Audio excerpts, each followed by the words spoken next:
नमस्कार, बुलेटिन में आपका स्वागत है। मैं हूं आपके साथ लक्ष्मी राजपूत। बुलेटिन की शुरुआत करेंगे इस वक्त की बड़ी खबर के साथ।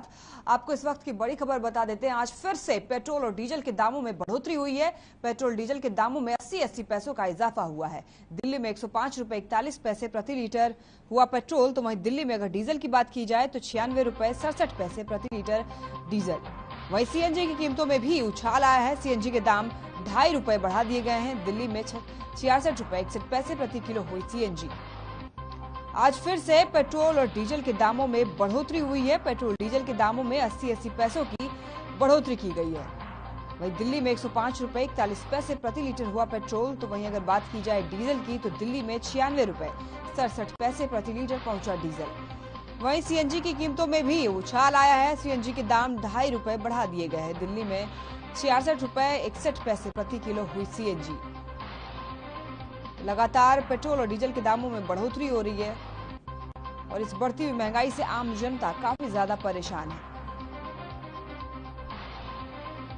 बढ़ रही महंगाई, पेट्रोल और डीजल के दाम का सीधा असर आम जनता की जेब पर पड़ता है।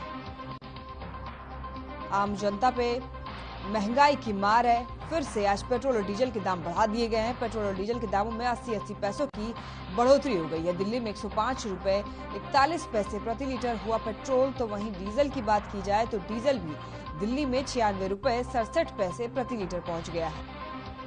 और वहीं सीएनजी की बात की जाए तो सीएनजी की कीमतों में भी उछाल आया है। सीएनजी के दाम 2.5 रुपए बढ़ा दिए गए हैं। दिल्ली में 66 रुपए 61 पैसे प्रति किलो हुई सीएनजी। लगातार पेट्रोल और डीजल के दाम बढ़ाते ही जा रहे हैं और लगातार बढ़ रहे पेट्रोल और डीजल के दामों से आम जनता काफी ज्यादा परेशान है। आम जनता में काफी ज्यादा आक्रोश है। कई जगह इसे लेकर रोष प्रकट कर रहे हैं आम जनता।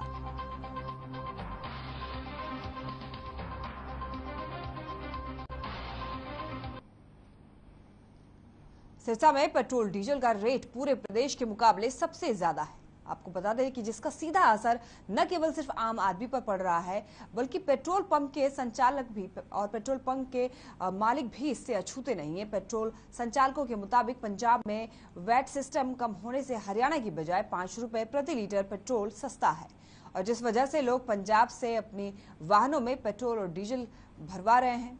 वहीं पत्रकारों से बातचीत में पेट्रोल भरवाने आए ग्राहकों ने बताया है कि पेट्रोल डीजल के रेट बढ़ने से ट्रांसपोर्टेशन महंगी हो रही है और जिससे बाजार में महंगाई बढ़ रही है। वहीं जब इस मामले को लेकर पेट्रोल संचालक से बात की गई तो उन्होंने बताया कि पिछले 14 दिनों में लगभग 12 बार पेट्रोल का रेट बढ़ चुका है। अगर आंकड़ों की बात करें तो पहले की बजाय हमारी सेल जो है वो 30 पैसे घट चुकी है। और साथ ही पेट्रोल संचालकों ने कहा है कि हम सरकार से यही मांग करते हैं कि वैट सिस्टम को एक समान किया जाए, जिससे रेट घटने की बजाय बराबर तो हो सके, ताकि जो लोग पंजाब से पेट्रोल और डीजल भरवाते हैं वो हरियाणा से ही भरवाएं।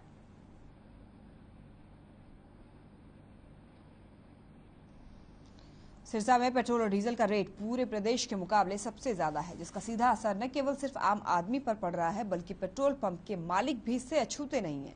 पेट्रोल संचालकों के मुताबिक पंजाब में वैट सिस्टम कम होने से हरियाणा की बजाय 5 रुपए प्रति लीटर सस्ता है, और जिस वजह से लोग पंजाब से अपने वाहनों में पेट्रोल डीजल भरवा रहे हैं। वहीं पत्रकारों से बातचीत में पेट्रोल भरवाने आए ग्राहकों ने बताया है कि पेट्रोल और डीजल के रेट बढ़ने से ट्रांसपोर्टेशन महंगी हो रही है और जिससे बाजार में महंगाई बढ़ रही है। वहीं जब इस मामले को लेकर पेट्रोल संचालक से बात हुई तो उन्होंने बताया कि पिछले 14 दिनों में लगभग 12 बार पेट्रोल का रेट बढ़ चुका है।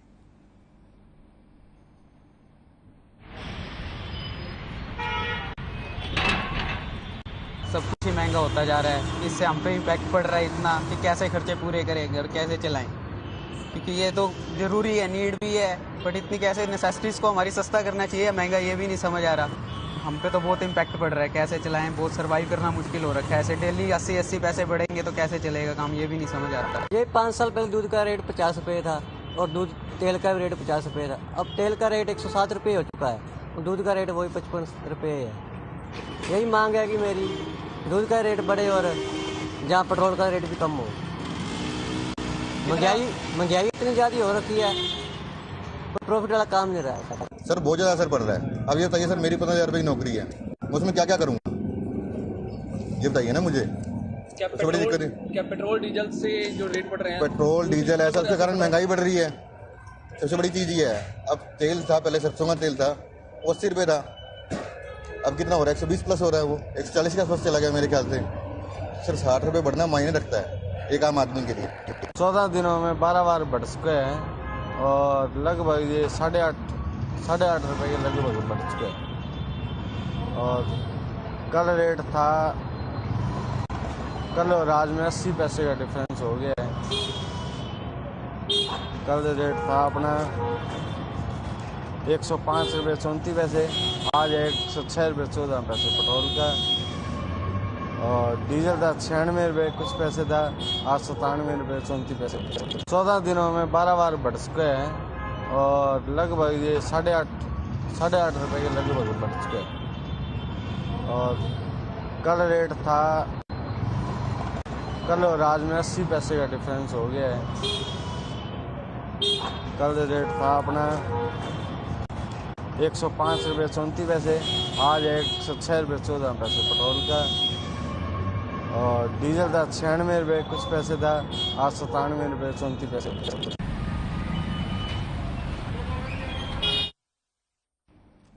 रुक कर लेते हैं इस वक्त की बड़ी खबर की है। बड़ी खबर चंडीगढ़ से आ रही है। बीजेपी का 42वां स्थापना दिवस है आज और सीएम मनोहर लाल मनाएंगे बीजेपी स्थापना दिवस। चंडीगढ़ स्थित बीजेपी कार्यालय में होगा समारोह। सुबह 10 बजे बीजेपी कार्यालय पहुंचेंगे मुख्यमंत्री मनोहर लाल। चंडीगढ़ से आपको ये बड़ी खबर बता रहे हैं। चंडीगढ़ से ये बड़ी खबर टीवी स्क्रीन पे आपके सामने है। बीजेपी का 42वां स्थापना दिवस है आज। सीएम मनोहर लाल मनाएंगे बीजेपी का 42वां स्थापना दिवस। चंडीगढ़ स्थित बीजेपी कार्यालय में होगा समारोह। सुबह 10 बजे बीजेपी कार्यालय पहुंचेंगे सीएम मनोहर लाल। इसके बाद बीजेपी कार्यालय में बीजेपी स्थापना दिवस को लेकर समारोह होगा। ये बड़ी खबर आपको चंडीगढ़ से बता रहे हैं। बीजेपी का 42वां स्थापना दिवस है आज और सीएम मनोहर लाल मनाएंगे बीजेपी का 42वां स्थापना दिवस। चंडीगढ़ स्थित बीजेपी कार्यालय में होगा समारोह। सुबह 10 बजे बीजेपी कार्यालय पहुंचेंगे मुख्यमंत्री मनोहर लाल। ये बड़ी खबर आपको बता रहे हैं चंडीगढ़ से। चंडीगढ़ से ये बड़ी और अहम जानकारी टीवी स्क्रीन पे आपके सामने है। बीजेपी का 42वां स्थापना दिवस है आज। मुख्यमंत्री मनोहर लाल मनाएंगे बीजेपी का 42वां स्थापना दिवस। चंडीगढ़ स्थित बीजेपी कार्यालय में होगा समारोह। सुबह 10 बजे बीजेपी कार्यालय पहुंचेंगे मुख्यमंत्री मनोहर लाल।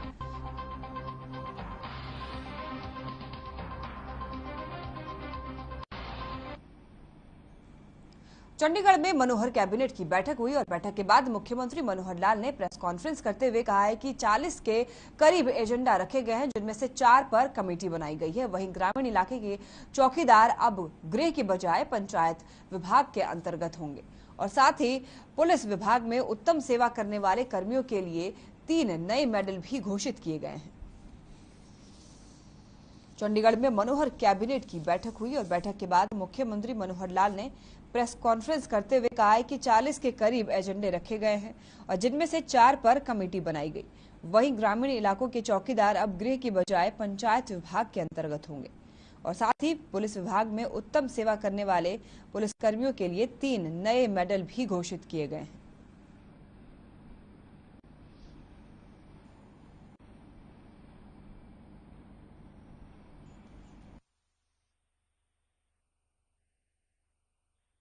क्षेत्र के चौकीदार होते हैं, उनका सबका अभी तक जो उनका जो डिपार्टमेंट है, जो एडमिनिस्ट्रेटिव कंट्रोल, वो होम डिपार्टमेंट था।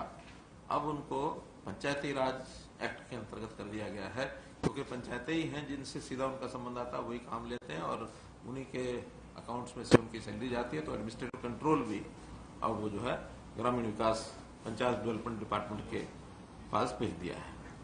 दूसरा है पुलिस डिपार्टमेंट में कुछ जो उत्तम सेवा करने वाले, ऐसे बहादुरी की सेवा करने वाले पुलिस के अधिकारी, उनके लिए 3 प्रकार के मेडल जो हैं वो हमने घोषित किए हैं और वो लागू हो जाएंगे। एक उसके अंदर जो वीरता के पुरस्कार के लिए मुख्यमंत्री पदक, ये इस प्रकार से घोषित किया है।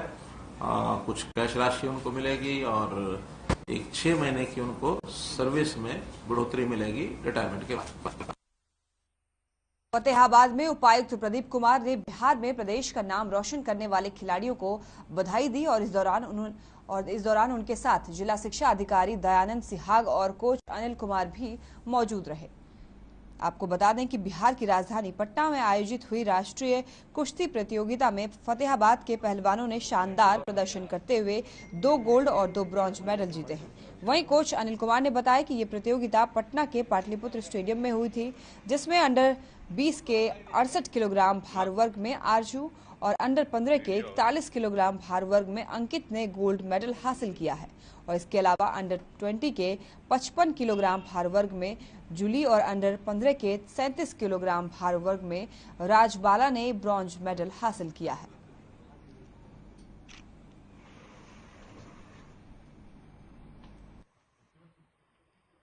में कुछ गेम्स के अंदर तो ऑलरेडी अचीवमेंट थी, जैसे हॉकी के प्लेयर भी इंटरनेशनल रहे हैं, फुटबॉल के अंदर भी, लेकिन कुश्ती के अंदर बहुत पहली बार ही मैंने भी सुना है। और इंटरनेशनल लेवल पर अचीवमेंट तभी हुई जब नेशनल में पोजीशन आई है। तो ये लड़कियां और लड़के, इनकी अचीवमेंट सुनकर बड़ी खुशी हुई और मैंने इनसे पूछा भी इनकी कोई स्टेडियम के अंदर, इंडोर स्टेडियम में जो भी कमियां होंगी उनको दूर करेंगे, चाहे बिजली की, पानी की या कोई मैट की जरूरत होगी। और मैंने इन सभी को बहुत बधाई दी है और ये बहुत अच्छे प्लेयर्स हैं, लड़के भी लड़कियां भी। ये पटना में आयोजित हुई थी पाटलिपुत्र स्टेडियम में। यहाँ हमारे बोधिया से 10 बच्चे गए थे, जिनमें से 2 जूनियर के गोल्ड आए हैं और 2 अंडर 15 के ब्रॉन्ज मेडल आए हैं। इसमें आरजू है 68 केजी में खेली थी, उसका गोल्ड आया है, और जूली है जो 55 केजी में खेली थी, और अंकित अंडर 15 में खेला था 41 केजी में, उसका गोल्ड आया है, और राजबाला है उसका 39 केजी में ब्रॉन्ज मेडल आया है।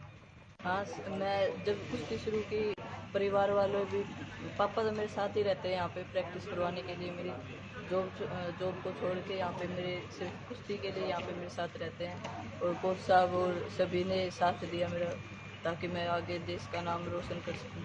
तो कितने साल से प्रैक्टिस कर रहे हैं जी आप? 5 साल से मैं बोडिया स्टेडियम में प्रैक्टिस कर रही हूँ। चंडीगढ़ पर सर्वोच्च अधिकार का पंजाब सरकार ने प्रस्ताव पारित करने के बाद हरियाणा विधानसभा का विशेष सत्र बुलाया, जिसमें पंजाब सरकार ने चंडीगढ़ को लेकर किए गए दावे पर निंदा प्रस्ताव पारित किया। और इसी कड़ी पर हमारे संवाददाता रवि चंदेल ने नेता प्रतिपक्ष भूपेंद्र सिंह हुड्डा से खास बातचीत की है, ये आपको भी सुनाते हैं। चंडीगढ़ पर सर्वोच्च अधिकार को लेकर पंजाब विधानसभा द्वारा रेजोल्यूशन पास किया गया, जिसके रिएक्शन में आकर हरियाणा विधानसभा ने विशेष सत्र का आज जो है बुलाया गया था, जिस पर चर्चा करने के लिए हमारे साथ इस समय मौजूद हैं नेता प्रतिपक्ष भूपेंद्र सिंह हुड्डा। सर, किस तरीके से देखते हैं पंजाब विधानसभा द्वारा चंडीगढ़ पर सर्वोच्च अधिकार को लेकर जो रेजोल्यूशन? पहले कई बार ऐसे प्रस्ताव पास कर चुके, उससे क्या लेना देना, वो तो उनका राजनीतिक जुमला है।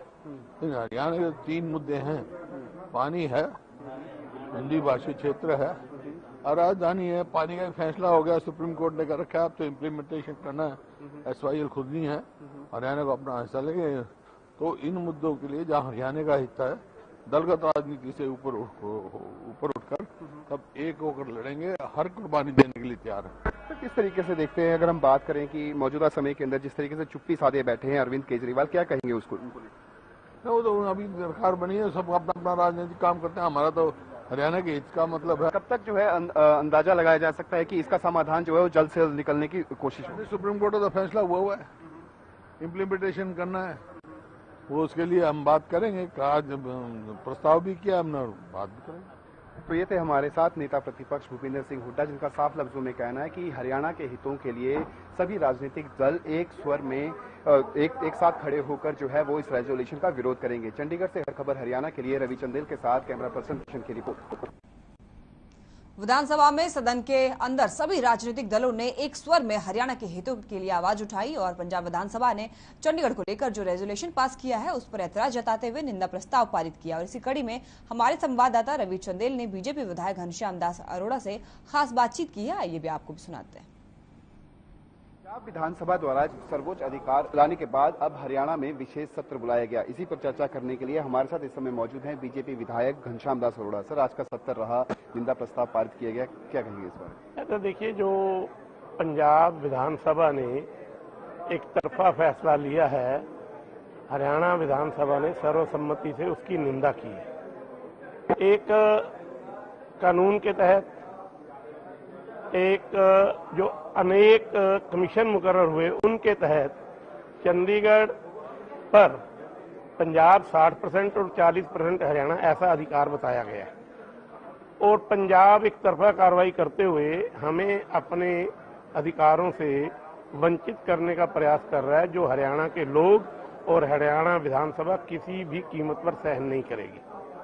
और आज हरियाणा विधानसभा ने सर्वसम्मति से पंजाब विधानसभा द्वारा पारित प्रस्ताव की निंदा की है और केंद्र को आग्रह किया है कि सतलुज यमुना लिंक नहर का निर्माण जल्दी से जल्दी किया जाए और जो हरियाणा के अधिकार हैं चंडीगढ़ पर, वो जिस भी नियम कानून तथा आयोग के द्वारा तय किए गए हैं उन पर पंजाब किसी किस्म का भी डाका न डाल सके, ऐसा आग्रह केंद्र सरकार से किया गया है। तो अगर बात करें सत्र की कार्रवाई की, सदन के अंदर जिस तरीके की बयान जो है वो गृह मंत्री अनिल विज द्वारा दिया गया कि 60 और 40% का जो पैमाना है उस 40% के यदि हरियाणा को जो है वो उसके मुकर्रर पैसे जो है वो दिए जाते हैं तो हरियाणा जो है वो किसी और जगह पे अपनी राजधानी बना सकती है। कितने सहमत दिखाई देते हैं? नहीं, मैं तो बिल्कुल जो पहले आयोगों द्वारा और पंजाब रीऑर्गेनाइजेशन एक्ट के द्वारा जो निर्णय लिए जा चुके हैं, मैं उन पर अडिग हूं, उन पर खड़ा हूं, वही निर्णय लागू रहने चाहिए। और जब भी कोई इस समस्या का स्थायी समाधान करने के लिए केंद्र सरकार कोई निर्णय लेती है दोनों पक्षों को बुलाकर, तो वो निर्णय लागू होना चाहिए। तो किस तरीके से देखते हैं कि क्या रेजोल्यूशन पास करके जो है इस समस्या का समाधान निकल सकता है, या फिर केंद्र सरकार या फिर दोनों राज्यों के मुख्यमंत्री जो है वो एक साथ टेबल पर बैठकर इन समस्याओं का समाधान निकालें? ऐसा है, माननीय सर्वोच्च न्यायालय के द्वारा दोनों राज्यों के मुख्यमंत्रियों को बैठकर इस समस्या का समाधान, केवल सतलुज यमुना लिंक नहर का निर्माण संबंधी जो बात है, एक सलाह दी गई थी, दोनों मुख्यमंत्री बैठे, किसी निर्णय पर नहीं पहुंचे और जब तक कोई बीच में बड़ा मुखिया नहीं बैठेगा तब तक किसी निर्णय पर पहुंचना मुझे संभव नहीं लगता। और निर्णय पर तभी पहुंचा जा सकता है यदि तर्क के आधार पर बात की जाए।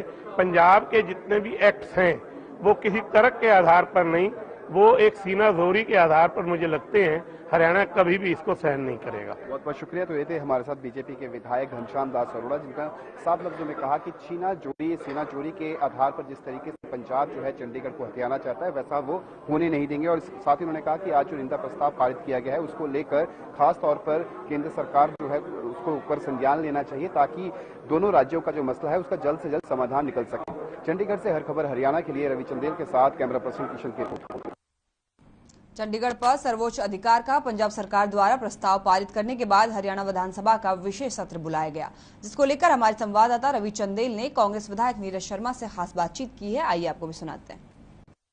हरियाणा विधानसभा के विशेष सत्र में आज निंदा प्रस्ताव पारित किया गया, इसी को लेकर चर्चा करेंगे। इस समय हमारे साथ मौजूद हैं कांग्रेस के विधायक नीरज शर्मा। सर, किस तरीके से देखते हैं जो रेजोल्यूशन पंजाब विधानसभा द्वारा जो पारित किया गया था चंडीगढ़ को लेकर, उसको लेकर क्या कहेंगे आप? देखिए, ये धोखा है पंजाब के लोगों के साथ। इनके घोषणा पत्र में ये मुद्दा नहीं था। चाहिए ये था कि आपकी नई सरकार बनी है, विपक्ष भी आपको कुछ नहीं कहता, आप कम से कम अपने पहले 10 घोषणा पत्र उठाते, उनको पूरा करते, क्रियान्वित करते। वो तो आप कर नहीं रहे। लोगों को भटकाने के लिए, बहकाने के लिए, भाई से भाई को लड़ाने के लिए आपने मुद्दा छेड़ दिया। और आज हरियाणा विधानसभा में हम सब लोगों ने प्रस्ताव पारित किया और हम साथ खड़े हैं इसके, सरकार के। कोई विरोध नहीं है। चंडीगढ़ हमारा था, है, रहेगा। हमारी अपनी अलग हाई कोर्ट की मांग, हमारे एम्प्लॉयज की बात, 60-40 के रेशो की, SYL के पानी की बात, हम सब लोग मिलके लड़ाई लड़ेंगे और हरियाणा के हितों की रक्षा करेंगे। और इसके साथ साथ मैं आपके चैनल के माध्यम से एक बात और कहना चाहता हूँ। पंजाब की जनता ने माननीय अरविंद केजरीवाल जी के चेहरे को देख के, उनके आह्वान को देख के वोट दिए। अरविंद केजरीवाल जी से हरियाणा की मिट्टी के ही पले बड़े हैं। मेरी आवाज वहां तक पहुंचे तो अरविंद केजरीवाल जी इस पे भी अपना स्टैंड दें, क्योंकि हर व्यक्ति पे मातृभूमि का कर्ज होता है कि आज उनकी मातृभूमि के संग इतना बड़ा छलावा हो रहा है, धोखा हो रहा है। हरियाणा की माटी ने उनको कहां से कहां पहुंचा दिया, चाहे नौकरी का मामला हो, चाहे दिल्ली के मुख्यमंत्री बनने का मामला हो, चाहे आपके राष्ट्रीय संयोजक बनने का मामला हो, कि वो अरविंद केजरीवाल जी आज अपनी मातृभूमि के साथ खड़े हैं या नहीं खड़े हैं, इस चीज पे अपना स्टैंड जरूर दें। विधायक जी, एक बात तो देखने लायक है कि ये जो मुद्दा है, ये मुद्दा आज का नहीं है, बल्कि ये मुद्दा जब से विभाजन हुआ है तब से लेकर अब तक ये मुद्दा ज्यों का त्यों बना हुआ है। बहुत सी सरकारें आई, बहुत सी सरकारें गई। अगर हम बात करें पंजाब और केंद्र सरकार में, वहां पे भी पंजाब की गवर्नमेंट कांग्रेस की सरकार रही थी, तो ऐसे में ये मुद्दा पहले क्यों नहीं सुलझा? आज तक जो है इस मुद्दे को सुलझाने के लिए इसका समाधान क्यों नहीं निकाला गया? क्या कहेंगे इस पर? देखिए, अनेकों कारण हो सकते हैं, मैं लंबी चौड़ी बहस में नहीं जाऊंगा, मैं तो पहली बार विधायक बना हूं, पर मैं ऐसा इस मुद्दे में पहली बार हो रहा है कि जब से ये मुद्दा चला, जब से 1966 में ये कानून आया, एक्ट पास हुआ लोकसभा में, हरियाणा के किसी आदमी ने अपनी मातृभूमि के प्रति प्यार ना दिखाया हो, ऐसा पहली बार हो रहा है कि हरियाणा की हितों का हनन हो रहा है। और केजरीवाल जी जो हरियाणा की माटी के आदमी हैं, यहाँ की धरती के पुत्र हैं, उनका मुंह मौन है, ऐसा पहली बार हुआ है। जब से हमारा हरियाणा बना है आज तक किसी पार्टी की सरकार हो, चाहे SYL का मुद्दा हो, चाहे अलग हाईकोर्ट का मुद्दा हो या और चीजों, सबने अपने हरियाणा का साथ दिया है, अपनी अपनी तरफ से पूरी कोशिशें करी हैं। सफल हुई नहीं हुई एक अलग बात है, परंतु अरविंद केजरीवाल जी ऐसे इकलौते शख्स होंगे जो अपनी मातृभूमि के साथ वो वफा, वो प्यार नहीं कर पा रहे जो उन्हें करना चाहिए था। सर, अगर बात करें सदन के अंदर की कार्रवाई की, जिस तरीके से गृह मंत्री अनिल विज ने जो बयान दिया वहां पे कि यदि 60 और 40 के रेशो का जो पैमाना है, उस पैमाने के तहत पंजाब सरकार उन्हें रकम अदायगी करती है, तो वो जो है वो कहीं और राजधानी बना सकते हैं। साथ ही इस बात का जो है समर्थन किया आप ही के कांग्रेस पार्टी के विधायक कुलदीप बिश्नोई ने। क्या कहेंगे इस पर? देखिए, हर किसी की अपनी अपनी राय है कि उनकी व्यक्तिगत राय हो सकती है। कल हमारी CLP की मीटिंग थी, हमारी CLP की मीटिंग में स्टैंड ये था कि भाई चंडीगढ़ हमारा था है और रहेगा। ठीक है कि राजीव जी और लोंगोवाल जी का समझौता था, जिसके तहत ये बात थी कि 60-40 में आपको जो चंडीगढ़ चाहिए तो आप पैकेज दो, नई राजधानी के लिए आप और 10 चीजें देनी पड़ेंगी, आपको हिंदी भाषी क्षेत्र देना पड़ेगा, हमारा पानी देना पड़ेगा पहले। ठीक है, अगर जो सरकार इस तरीके के इंतजाम करते हैं, उस समय वक्त मौके हालात पे सोचा जाएगा, जो सरकार होगी वो सोचेगी इस बात को लेके, विपक्ष उस समय क्या स्टैंड लेता है सोचा जाएगा। परंतु आज की तारीख में तो सिर्फ और सिर्फ एक ही बात है, चंडीगढ़ हमारा था, है, रहेगा। SYL का पानी लेके रहेंगे और अपना अलग हाईकोर्ट बना के रहेंगे। धन्यवाद। सर, एक अंतिम सवाल, ये जो भीष्म प्रतिज्ञा आपने ली है कि बिना सिले हुए वस्त्र और नंगे पांव जो हैं वो आप जब तक भ्रष्टाचार के मामलों को उजागर नहीं किया जाता, कब तक ये प्रतिज्ञा को आप जो है वो लेकर चलेंगे? देखिए, ये सरकार को सोचना है, भ्रष्टाचारियों के साथ है कि भ्रष्टाचार के खिलाफ है। आज मुझे 15-20 दिन हो गए और मैंने विधानसभा में क्या कहा था, एक चुईया को गिरफ्तार कर दो, जबकि 2019 की FIR दर्ज हैं 5-5 केसों में। अब तो विजिलेंस ने भी कह दिया इनको, मेरे को जवाब दिया ऑन द हाउस कि जी हम सिफारिश करते हैं FIR दर्ज करने की।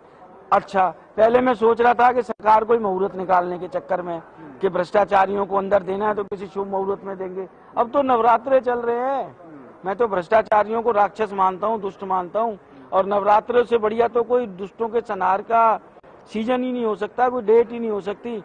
अब ये सरकार को तय करना, पर जब तक सरकार भ्रष्टाचारियों को अंदर नहीं देगी, मैंने तो अभी गिनती के 5 मामले उठाए हैं और उसके बाद इतने मेरे पास तो चीजें आ रही हैं। अब तो मैं आपको क्या बताऊं, नाम में नहीं लेता क्योंकि मेरे पास कागज नहीं आए। भाई साहब अपने हरियाणा का माल कहाँ कहाँ जाके लगा रहे हैं। बम्बई में ब्यूटी पार्लर खुलवा रहे हैं अपने महिला मित्रों की। बहुत मतलब अखंड भ्रष्टाचार इन्होंने किया हुआ है। फरीदाबाद की जनता परेशान है, न पीने को पानी मिल रहा और बहन बेटियां इतने इतने घुटने पानी में सीवरेज में जा रही हैं। क्यों? जो पैसा यहाँ से आया सबके सब खा पी गए, चट कर गए पैसा। तो जब तक ये भ्रष्टाचारियों को अंदर नहीं देंगे, नीरज शर्मा ऐसे ही रहेगा। बहुत बहुत शुक्रिया। तो ये थे हमारे साथ कांग्रेस के विधायक नीरज शर्मा, जिन्होंने साफ लफ्जों में कहा कि चंडीगढ़ हरियाणा का था और हरियाणा का रहेगा। उन्होंने कहा कि इस बात में कोई भी किंतु परंतु नहीं है। चंडीगढ़ से हर खबर हरियाणा के लिए रवि चंदेल के साथ कैमरा पर्सन किशन की रिपोर्ट। चलिए, फिलहाल के लिए बुलेटिन में बस इतना ही। देखते रहिए हर खबर। नमस्कार।